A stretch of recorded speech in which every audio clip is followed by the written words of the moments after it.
Подпишись на официальный канал Александра Хакимова, чтобы найти ответы на свои вопросы.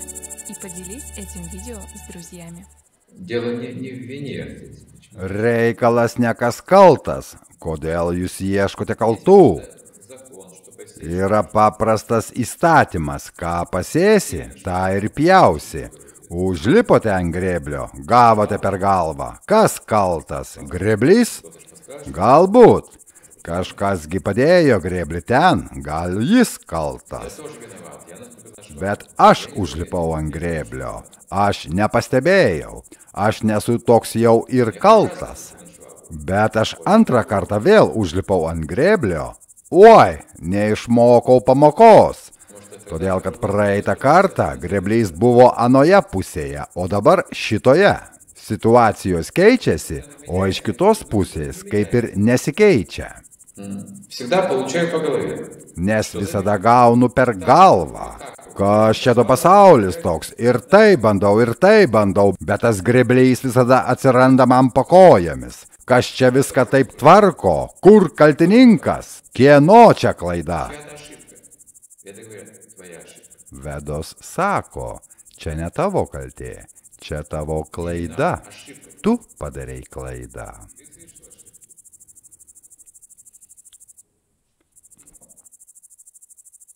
Saulė siunčia gyvybę į šią planetą, bet atsakomybės už gyvybę neneša.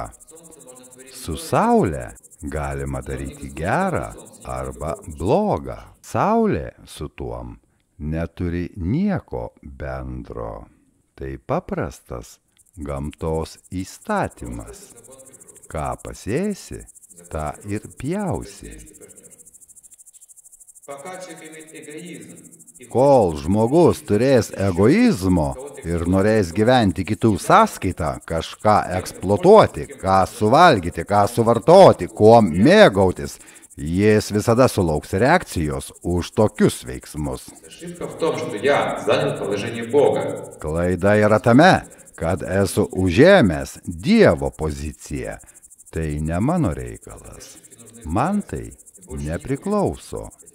Tos klaidos reikia atsikratyti ir nebebus daugiau tokių problemų. Neteisinga sielos pozicija. Siela nėra Dievas. Reikia atsiminti kiekvienam iš mūsų. Dievas vienas, niekas nėra aukštesnis, mes visi jo tarnai ir aš pats. Aš turiu mokintis nesavanaudiškos tarnystės. Tai yra išėjimas iš visų kančių.